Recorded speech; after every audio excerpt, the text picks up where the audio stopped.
Jim Ryan has been the CEO of PlayStation for 5 years now, and in my opinion, he's done a mediocre job. Amongst fanboys of PlayStation, they make this guy seem like he's one of the greatest CEOs that PlayStation has ever had, when in reality, he's just been kind of okay and riding the waves of other CEOs' success. While he did some smart things like concentrate more on PlayStation Online games, because one of the biggest weaknesses that PlayStation has right now is that their online games usually suck.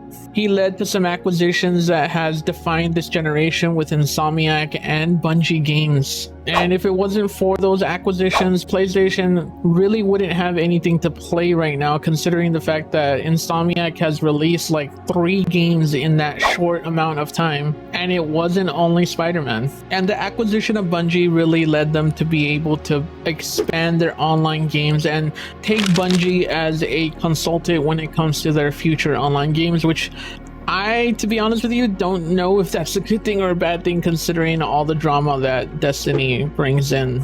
He's also credited for the reason that the PS5 is going to outpace the PS4 in sales when it's all said and done. PlayStation has an aggressive move to sell 25 million units by the end of this physical year.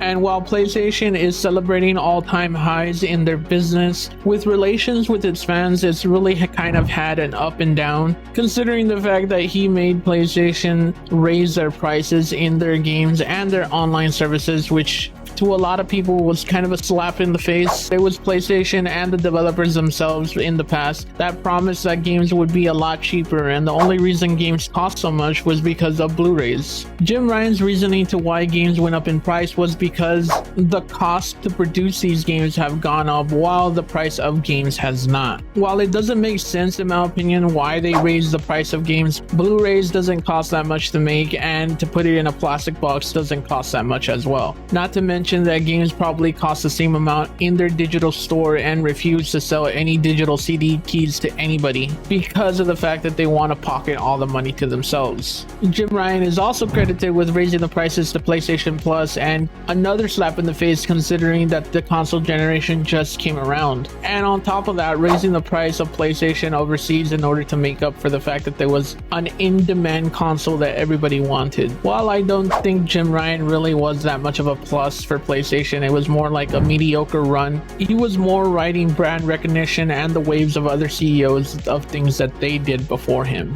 One of the biggest things that I didn't like from him was the fact that he kind of swayed away from first-party games and more put his focus on third-party games. This was at the forefront of everybody's mind when he was making comments of the Activision Blizzard acquisition of PlayStation couldn't survive without Call of Duty being on their platform, which made it seem like PlayStation didn't really have that much faith in any of the projects that were coming out, or any of the games as a service, or as they call it, GaaS. Jim Ryan's focus on games as a service, or again GaaS, was also his intent and his plan to do so, to at least release 10 GaaS games in the next 3 to 4 years. While a lot of people see this as a negative, I see this as a positive. PlayStation is really bad with online games and really needs one of their own. But my guess is the reason why Jim Ryan's retiring, even though he claims that he is exhausted and is tired and is jet lagged all the time and really didn't like traveling anymore, my guess internally is they didn't really like the trajectory that Jim Ryan was taking the company, and how he kind of made PlayStation look bad when it came to the acquisition of Blizzard and Activision of Microsoft. He made them look weak and kind of vulnerable when it came to the Call of Duty situation. My only concern is the next person who's going to be interning as CEO is a person who thinks that mobile gaming is more superior to console gaming.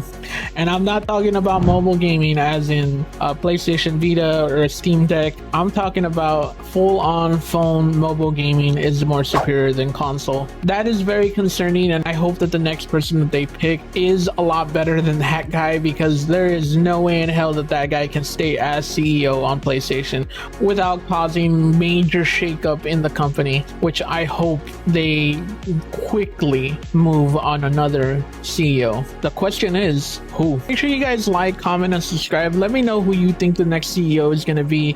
And yeah, if you enjoyed this video, make sure you watch another video and like that video and comment and do all the same things, because it helps so much and I would greatly appreciate it. And remember, you are pretty good.